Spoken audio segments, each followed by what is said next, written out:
Hello दोस्तों, मैं आ गया हूँ एक नई मंगा के साथ और ये मंगा तुम लोगों को काफ़ी ज़्यादा पसंद आएगी। सो कृपया अपनी कुर्सी की पेटी बांध लें और ये मंगा देखने के लिए तैयार हो जाएं। तो इस एपिसोड की शुरुआत में हम एक लड़की को देखते हैं जो कह रही होती है कि हे चुप्पू, तुम यहाँ पर मुझे लेने के लिए आए हो कि क्या कर रहे हो? हाँ। और दोस्तों, इस लड़की का नाम जितान चू है। एंड उसके बाद वो एक लड़के को देखकर फिर से बोलती है कि वहां पर गधे की तरह खड़े रहना बंद करो क्विनली और जल्दी से गाड़ी चलाओ। एंड उसके बाद वो लड़की अपने बैग को क्विनली की तरफ फेंक देती है एंड कहती है कि तुम हमारे घर पर 1 साल से रह रहे हो और खा रहे हो, लेकिन अभी तक तुमने कोई जॉब नहीं ढूंढी अपने लिए। और क्विनली, मेरी बात सुनो, जब तुम मुझे स्कूल पर लेने आओ तो मेरे स्कूल से बहुत दूर खड़े रहा करो, क्योंकि मैं नहीं चाहती कि मेरी क्लासमेट्स को तुम्हें देखना पड़े। मुझे नहीं पता कि आखिर क्या सोचकर मेरी बहन ने तुमसे शादी की। एंड उसके बाद क्विनली गाड़ी को स्टार्ट करता है एंड वो चू फैमिली के घर पर आ जाता है।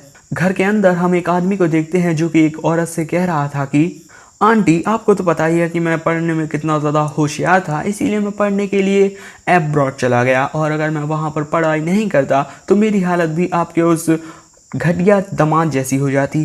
सो वो आंटी कहती है कि नहीं बेटा, तुम तो बहुत ही ज़्यादा टैलेंटेड हो। एंड उसके बाद वो लड़का उस आंटी से पूछता है कि क्विंगन आंटी, आखिर वो कहाँ पर है? मुझे वो कहीं पर दिखाई नहीं दे रही है। सो वो आंटी बोलती है कि वो अभी कंपनी से वापस नहीं आई है। एंड दोस्तों, उसके बाद हमें पता चलता है कि ये आंटी हमारे हीरो क्विनली की मदर इन लॉ हैं। और दोस्तों, इनका नाम हैन युंग चू है। और दोस्तों, ये लड़का क्विंगन का बचपन का दोस्त है जिसका नाम लियू मिंगाओ है। एंड उसके बाद वो लड़का उस आंटी से फिर से पूछता है कि आंटी, और क्विंगन के पार्टनर का क्या? मैंने सुना है कि वो बिल्कुल कामचोर है और वो कोई भी काम नहीं करता एंड वो बोल भी नहीं सकता, और जब से क्विंगन के साथ उसकी शादी हुई है वो आपके ही घर में रह रहा है।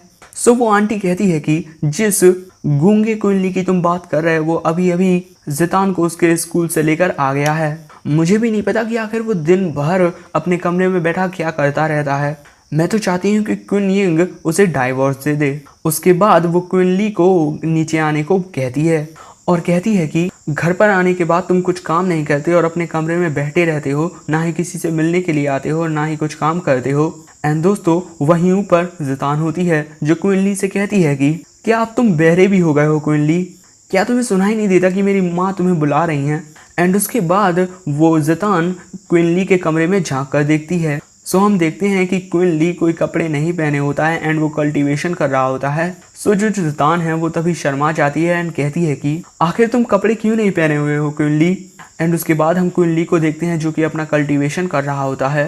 एंड हम एक पौधे को देखते हैं जिसके ऊपर उसके कल्टीवेशन की कुछ पावर जा रही होती है। एंड उसके बाद क्विनली धीरे धीरे अपनी आंखें खोलता है। एंड उसके बाद क्विनली सोचता है कि 10 साल, मैं 10 साल से इसकी प्रैक्टिस कर रहा हूँ।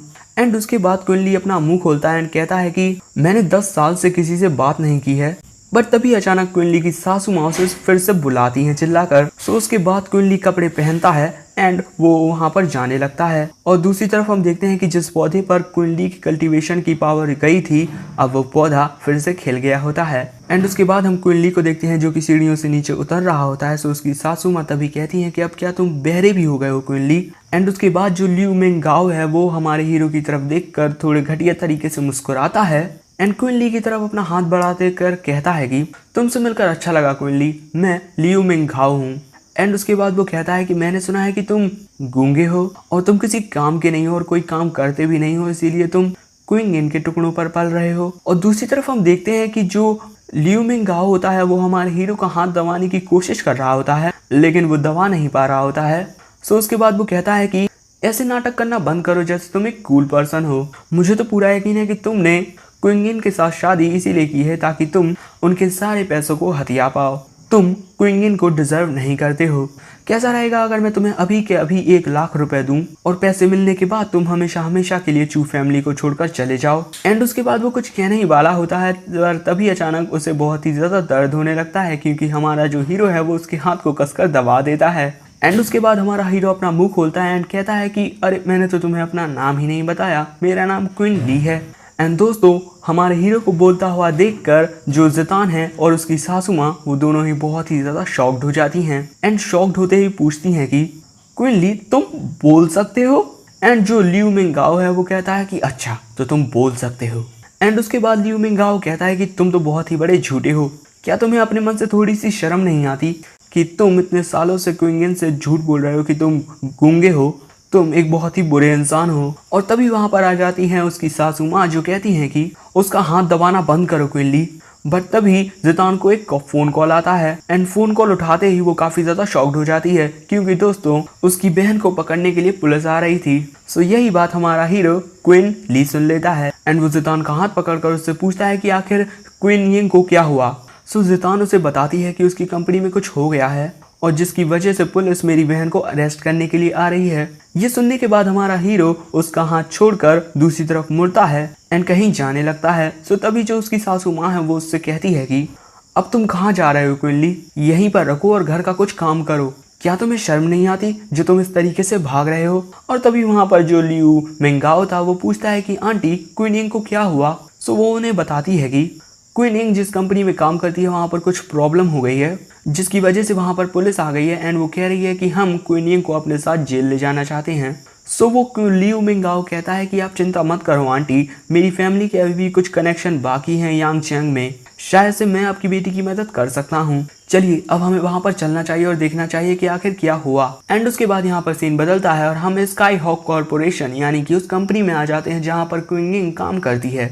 और वहां पर एक लड़की चिल्लाकर कह रही थी कि मेरी बात सुनो, आज मैं तुम्हें जेल भेज कर रहूंगी या फिर मुझे इसके लिए 1 मिलियन का जुर्माना चाहिए। एंड उसके बाद हम क्विन यिंग चू को देखते हैं जो कि हमारे हीरो की बीवी है। एंड हाँ दोस्तों ये काफ़ी ज़्यादा खूबसूरत भी है। एंड तभी हम देखते हैं कि वहाँ पर आ जाती है उसकी मॉम जो बोलती है कि 1 मिलियन, तुम तो हद से ज़्यादा जुर्माने की मांग कर रही हो। तभी वहाँ पर लियू मिंगाओ स्टाइल मारते हुए कहता है कि इस कंपनी के प्रोडक्ट बहुत ही ज़्यादा लोग इस्तेमाल करते हैं लेकिन ये दिक्कत सिर्फ तुम्हारे साथ ही हुई, मुझे नहीं लगता कि उसके जो प्रोडक्ट हैं उसकी वजह से तुम्हारी ऐसी हालत हुई है, इसीलिए मुझे नहीं लगता कि इसमें क्विन यिंग की कुछ गलती है। और तुम्हारी जानकारी के लिए बता दूं कि मेरी पुलिस कमिश्नर के साथ काफ़ी अच्छी जान पहचान है। सो जो वो लड़की है वो कहती है कि पुलिस कमिश्नर, क्या बात है, और तुम्हारी जानकारी के लिए मैं तुम्हें बता दूं कि मेरा नाम लियू वान है और यांगचेंग के जो मेयर हैं वो मेरे भाई हैं। उसकी बात सुनकर जो लियू मिंगाओ है वो बहुत ही ज़्यादा शॉक्ड हो जाता है। एंड दूसरी तरफ जो उसकी सासू माँ हैं क्विन ली की, वो कहती है कि मेयर की जो पोजीशन होती है वो तो यांगचेंग में सबसे ज़्यादा हाई होती है। एंड उसके बाद जो लियू मिंगाओ है वो घबराते हुए कहता है कि अच्छा तो ऐसी बात है, वैसे मुझे लगता है कि मेरा इसमें कुछ भी लेना देना नहीं है और जो मिस लियू वान है वो यहाँ की एक कस्टमर हैं, इसीलिए मुझे लगता है कि यहाँ पर कंपनी की थोड़ी बहुत गलती भी है। बट तभी अचानक हमें पीछे से आवाज़ आती है कि मिस लियू मुझे आपके 10 मिनट चाहिए बस। एंड दोस्तों ये होता है हमारा हीरो क्विन ली। अगर मैं आपके चेहरे के इन फोड़ों को इन 10 मिनट में ठीक कर पाया तो क्या आप इस मैटर को हटा देंगे। एंड दोस्तों तुम लोगों को क्या लगता है कि हमारा हीरो क्विन ली उसके चेहरे के फोड़ों को हटा पाएगा या फिर उसकी कंपनी को क्विन यिंग की 1 मिलियन देने पड़ेंगे। ये कहानी भी काफ़ी ज़्यादा इंटरेस्टिंग है। सो अगर तुम लोगों को ये कहानी पसंद आई हो सो वीडियो को एक लाइक कर देना एंड चैनल को सब्सक्राइब कर देना अगर न्यू हो। और तुम लोग कमेंट्स में बता सकते हो कि हाँ ये सीरीज़ ठीक है सो या मैं इसे कंटिन्यू कर सकता हूँ। Okay, tata bye bye.